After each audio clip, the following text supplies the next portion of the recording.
On today's show, who had the better career night? Serge Ibaka in his return to OKC or Andrew Wiggins dropping 47 on the Lakers? up-down on Odin being the NBA's biggest bust, OKC not handing out video tributes, and the Raptors changing their name. And Dancing Mom is going to love our brand new edition of Weekend Whoopsies. It's Monday, November 14th. The starter starts now.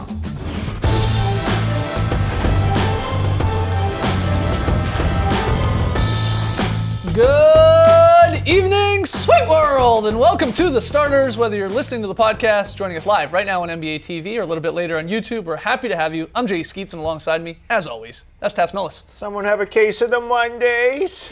To his right, it's the international man of mystery, taking that stash to the max, Lee Ellis. Friend. Lele. Lele, it's coming in nice. And last, certainly not least, over there, it's the bearded one, Trey Kirby. Hey-o! Hey, yo! TK, what do you got, bud? Well, I'm here at the internet looking for your best tweets at hashtag the starters. And if you haven't seen it yet, the Golden State Warriors threw themselves a huge party over the weekend. And while I personally think we should be focusing on Zaza Pachulia's outfit, look at this guy.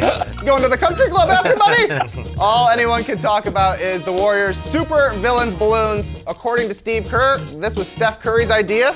And quote, people make balloons and sell them in individual letters so that you can spell anything you want. Wow. If that's true, it brings us to today's question.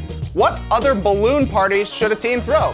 For instance, the Knicks could throw a No More Triangle party, or the 76ers could throw a Trust the Process party, or the Cavs could even throw a Thank You LeBron party. But we want to hear from you, so let us know on Twitter what other balloon parties should teams throw. Send us your best answers to hashtag the starters, and we'll hear from you later. All right, get those tweets in. We got the up-down report where we weigh in on some hot button NBA topics, and we got, of course, brand new edition of Weekend Whoopsies. But we start with a little what you got. If you're new to the show, Trey's going to present us with some related topics from the weekend, and we have to determine the better choice. The catch is there's only one right answer, and that is according to the King of Hearts, Trey Kirby. Look at that graphic, baby. Yeah, PK. Yeah, it's me, the King of Hearts. Anyways, there are a couple of career nights in the NBA last night. Serge Ibaka returned to OKC for his first game against the Thunder, set a career high with 31 points, and hit the game-winning jumper. Meanwhile, in Minnesota, Andrew Wiggins knocked in 17 free throws on his way to a career-high 47 in a win against the Lakers. What was the better career night? Ibaka's 31 or Wiggins' 47? What you got?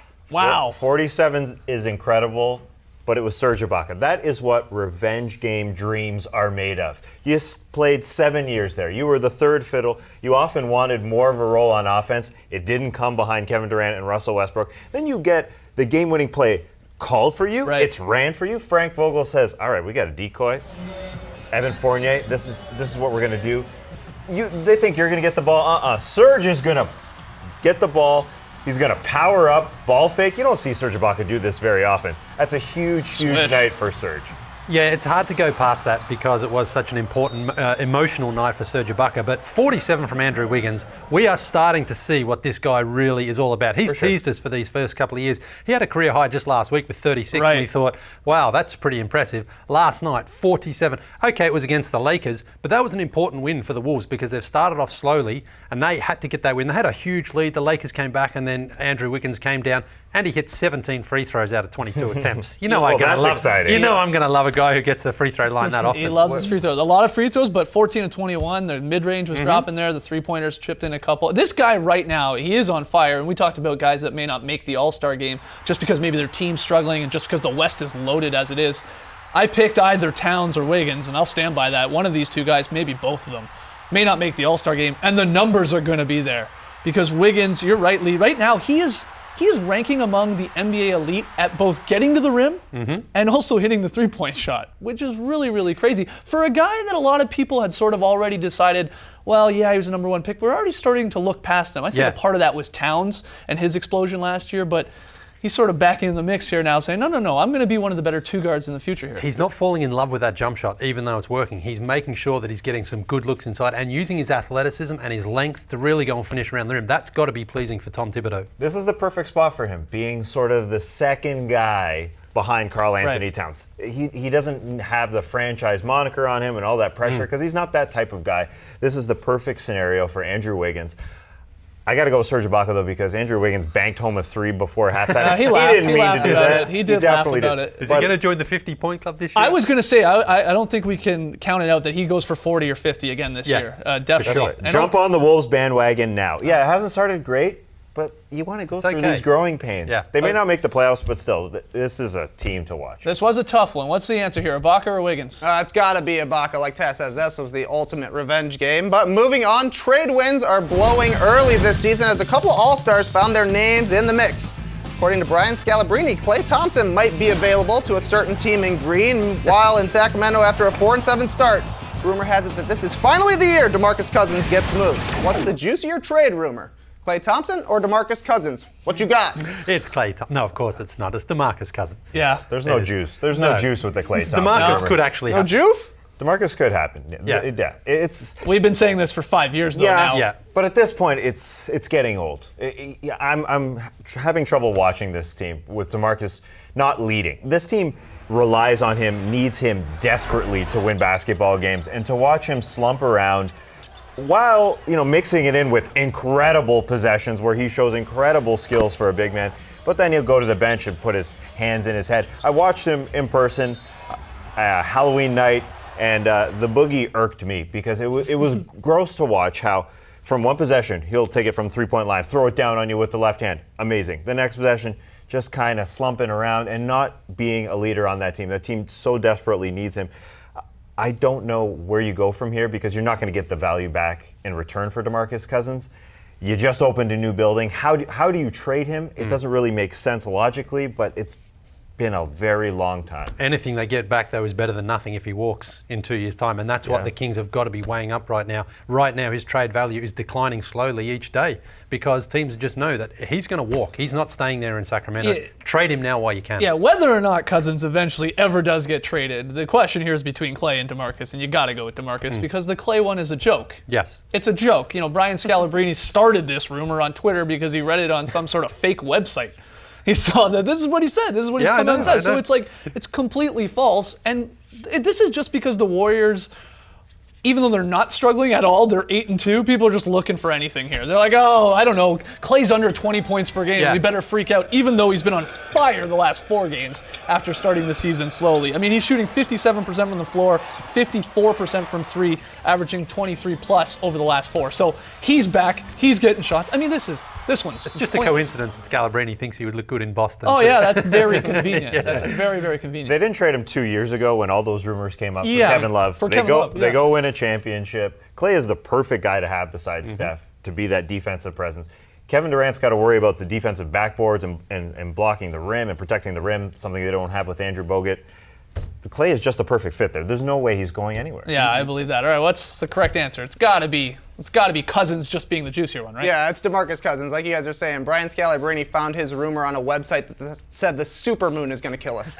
Wait, the supermoon happened last night. The supermoon happened, and we're all still still here. here. Okay, we're still good. Okay, All right, good. moving on. We saw everything the Warriors hoped to be on a single double-ender last night. It started on defense when Kevin Durant swatted away a Devin Booker dunk attempt, igniting a fast break that ended with, surprise, a deep, swirly Stephen Curry three-pointer. What was the better highlight within a highlight? Durant's block or Curry's three? What you got? I think it's the defense. I think it's the block. The chase down the block. D, That yeah. was nice, right? Curry, maybe it's just because we're so used to Curry pulling up from 30 feet and splashing one. But Durant has been playing great defense this year. We saw it in the playoffs last year, and this was just another example. He's had at least one block in every game this year for the Warriors, and that was huge. LeBron had the chase down block in Game 7 against this Golden State Warriors team. This is a symbol that we're wiping away that memory. That memory's gone, right? No, it's not. But Kevin Durant, I guess it's sort of symbiotic of that beautiful, beautiful block that LeBron did. Kevin Durant's got to be that type of guy for this team because they don't have that defensive presence. Poor Devin Booker. That was the easiest 2 points he was ever going to get in his life. And Kevin Durant comes and just pops it out of his way. Okay, so we all agree it's Durant's block. Yeah, we all agree. It's definitely There it Durant's is. block. Like you're saying, the Steph Curry three, it's boring at this point seeing the guy make one from 30 feet. Nice jerseys, though. We can all do it. Yeah, that's exactly right. All right, we got to take a break. Lots more still to come on the starters tonight when we come back. Is Greg Oden the biggest bust in NBA history? We'll talk about that and a whole lot more in the Up-Down Report. That's what he said. Yeah.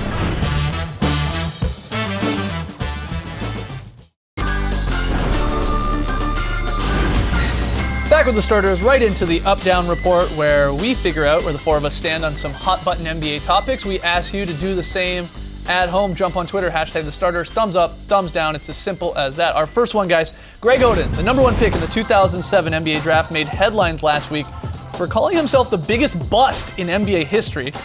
Kevin Durant, who went one spot after Greg, he doesn't agree with him at all. In fact, KD called the whole thing nonsense. It's a little interesting here. Are you up or down on the idea of Greg Oden being the biggest bust, like he said he is in NBA history? Nah. Everybody's down. Strong. It's tough to hate on a guy whose body let him down. And that's what Durant has said. Yeah. Yeah. I mean, he earned that number one pick. He was a fantastic college player. He played his last year in college with a broken hand and still dominated. So you can see why teams wanted to have him, but his body just wasn't able to support his NBA career. And he was legitimately great when he was ever actually able to be on the court. 15 points, 12 rebounds, 2.5 blocks per 36 minutes. He would have been great. That's it's good. just like Yeah. we're saying, he kept getting hurt and hurt and hurt. It's more sad than anything. Yeah. If you're going to define a guy by the term bust, he has to be able to play on the floor and just not live up to expectations. Jay Williams isn't a bust. Greg Oden isn't a bust. A guy like Darko Milicic, he's a bust. I think he's really into box kicking or whatever it's called. Sure. Yeah, he's really into pouring beer into tattoos Yeah, I've on his seen body. that. But I'm saying he could beat you up, I guess is what I'm saying. 100%, Yeah. of course. But he had some serious expectations when he came to Yeah. the league because he was drafted in front of Melo, Wade, and Bosch.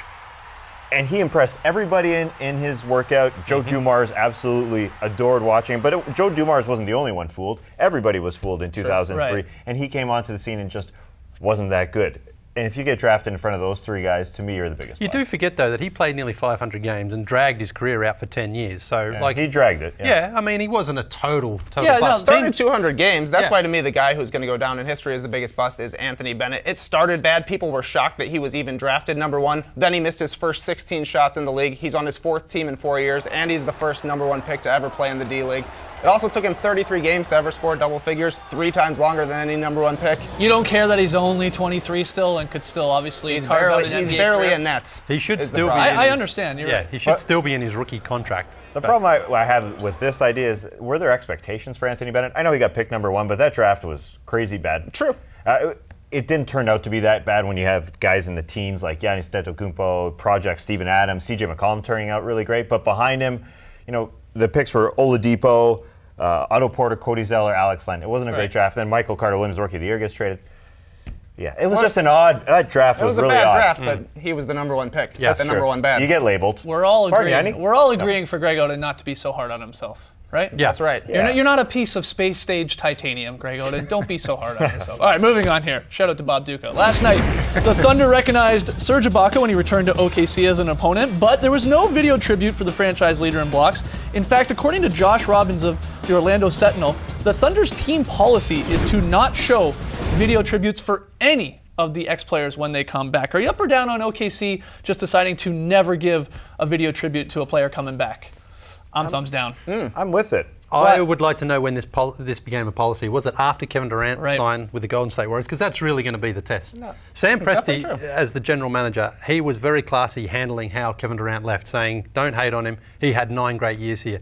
So when he comes back, February 11th, I believe it is. when he comes back, is he going to ignore what Kevin Durant contributed to that franchise? They honor like they it. honor the player. They say, "Hey, Serge Ibaka, thank you for your time." They just don't put a video tribute together. Right. And I like that they don't give it to absolutely everyone because they're the OKC Thunder. They haven't had anyone to give it to. And MVP is coming back. Well, from this point, Yep. at this point, they've had no one to give it to. Jeff Green, James Harden, who played there but for I mean- 3 Yeah, that's years. why I'm with Tess. I agree. We have too many video tributes in the first place. Cron Butler got one for playing 50 games for the Mavs Yeah, a few that's years fair. ago. That's fair. And this really saves the Thunder decisions because a guy like Serge Ibaka, he probably would have got one. He was traded away. Wasn't really his decision to leave. Whereas Kevin Durant, how are you not going to give him a video tribute if you give Serge Ibaka one? It's kind of an awkward scenario for them. So if you say none at all, you're living the life. Yeah, but you get applause. It's not like they boo the guy. It's just that they didn't get the marketing the staff gloves to are off. put together. What's wrong with the nice 1.5, 2 minute video at the end of a nothing- timeout there's like we nothing saw wrong with with it. Wade the other night? And again, I think you have to always be prepared to bend the rules for someone like Kevin Durant, who put that franchise on the map. I Took him to agree. the finals, several Western Conference finals, continual All-Star, All-NBA. He deserves recognition. In the grand scheme of things, it's really it's pointless in a way, like the tribute. But at the same time, like players are seeing that, right? I'm Yeah. just saying players for other teams across the city. Like it comes into play a tiny bit. Like oh, what's that organization like? Exactly. Are they classy? Or are they putting something together like that? Are they respect? I mean, I think that comes into play a little bit. Let's hear what people think. All right, final one here, guys. On Saturday, the Raptors looked a little bit different as they honored the oft-forgotten Huskies, a team that played just one season back in 1946-47. Lee, remember that season? The Raps rocked a blue Huskies jersey, and they had the sick throwback court, which looked pretty very nice. Some people loved it, Tass, which is why I want to know, are you up or down on the idea of the Raptors permanently changing from the Raptors to the Huskies? Once upon a time, it may have worked, but not now when they're good. They're good. I'm with you, buddy. When it was the dark ages, when they switched from the ugly jerseys that are now beautiful throwbacks, those dark days, sure, but not now when they're good. It doesn't make any sense. You guys are loving I it. love those uniforms, although it looks like they're wearing a belt in the shorts. Yeah, So that's the it's best cool. part. Let's bring belts back, change the name. I like that it matches the Blue Jays and the Leafs as well. Oh, see, I don't want them to have anything to do with the Leafs. The red and white is nice. It's Canada's team. Let's hear from the people, though. We got to take a break. When we come back, weekend whoopsies.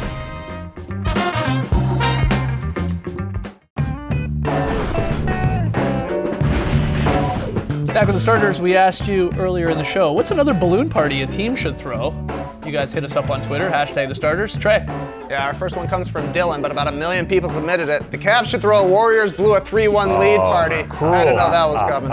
Sergio says the Lakers would go with I love basketball. Could definitely see that. Oh, yeah, I like My favorite comes from Justin. The Knicks should spell pooper team. That's the gift that keeps on giving, Skeets. Shout out to that pooper team. The Knicks got to turn it around. They're going to be That's called right. the pooper team all season long. All right, let's get to some weekend whoopsies. A whole lot of bloopers from the past weekend. Speak of the poopers, here come the New York Knicks. The Knicks are struggling this season. They have won 33% of their games. If only they hit 33% of their shots on this sequence. They hit 0. Great rebounding. Yeah, that's it. Justin Leading the Holiday doing some work down there. All right. Yeah. Set it up. Set it Slow up. down. Let's miss another shot. Here we go. Oh, no! Oh, no. All right. During Friday night's matchup between the Sixers and Pacers, the Philly faithful tried their hand at the mannequin challenge. Hall of Famer Allen Iverson, though, didn't practice enough, guys. Just started moving. Whoops.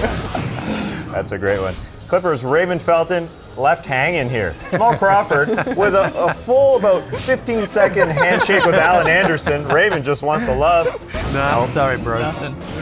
Marcin Gortat is going to take the charge in the Wizards-Cavs game. Nice. All right, who's going to help him up? Just waiting. Anybody? Just waiting. Oh, we got the Mop Boy. Thanks, Mop Boy. Like, this is crazy. I love the legs crossed. Yeah, I know. I'm just staying here. Fine. I'm telling you, there are problems in their that locker room. They can't even inbound the ball. Marcin Gortat here. How many times have they not been able to inbound the last 2 years? 3 of them down there, too. It's happened many times. Saturday night, Emmanuel Mudiay. Not a great sequence here. Loses the ball. Okay, we're going the other way. No. We're going to get it back. Don't worry, Nuggets. Here you go. It's all you, Mudiay. Oh, he tries the rondo. Boudier. Manuel Boudier there. This Dwayne Wade flop is incredible. Watch him here towards the top. Gets touched. He gets touched by Jason Smith in the back and just goes down hard. Now, maybe he got a nerve in the spine there. Maybe. I don't know. Looks like a flop to me. If it looks like a flop, it smells like a flop. It's a flop. A couple missed dunks. Classic whoopsies. First up, Karl Anthony Towns. Would have been a good dunk. Yeah, would have really been. He goes flying into the stanchion there. Even better though, Spencer Hawes all alone. Oh, misses it, and then it goes off the man bun. Spencer Nas. Look at Jeremy Lamb's reaction here. He can't believe it. Oh no! Hawes! After Wiggins' big game, Zach LaVine just trying to have some fun, show a little love to him. But Andrew Wiggins, he can't handle it. It's just too cold. It's just too cold. He's got the best smile in the NBA, for sure. Oh yeah. Sunday, Steph Curry is going to do what Steph Curry does. Hit a 3. Falls over though, and then Dudley sort of takes him out. But we're not done here. Here comes Brandon Knight. Oh! Slaps him on the head. One sun on him. Okay, we're good. Trying to get the foul call. Sit down. Sit down. This is the definition of a weekend whoopsie, IMO. If you look it up in the dictionary, you'll see this. Michael Kidd-Gilchrist, Marvin Williams is taking a little spill there. It looked like it was the leg there by Kevin Love, Did. maybe? Leg sweeper. And finally on Sunday, the Cavs had fans compete in a real-life version of the popular board game Hungry Hungry Hippos. This is awesome. This isn't even a whoopsie. We just love it. What's next? Operation? Oh, that'd be dangerous. Shoots and ladders? Where'd they get those costumes? We need one of those for the pick and payoff. Yeah. All right, so there it is. Pink Hippo wins. Pink Hippo always wins. The board is sort of warped. Always went to Pink Hippo. We had a wedgie this weekend, folks. It was a quick one. We missed it. What? But people out there saw it. It was so quick. You guys are great on Twitter. Gets caught right there. Whoa, Right there. whoa. There was a jump ball afterwards. It was absolutely a wedgie. It's official. It's officially our 8th wedgie of the season. All right. Eight. Although we're slowing down a little bit because it was our first one in a while, as you see on the left. We had 44 last year. Yeah. Last week we had 7 because we were flying out of the gate. We were projected to get to 100, but it slowed down, so we're now only projected to get to 73 this season. Hey, 73. It's over 50. That's more than 50. That's all we want, According baby. to the numbers, it's still more than 50. We're not greedy. We just want 50. All right, we got to take one more break. When we come back, Lili's very solid play of the weekend. That's correct. All right, going back.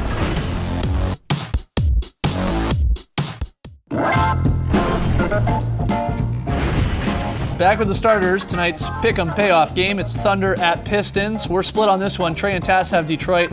Lee and I have OKC. Word on the street is Andre Drummond. Questionable. Questionable. Word on the Some street say is doubtful. guys pick it up when their star is out.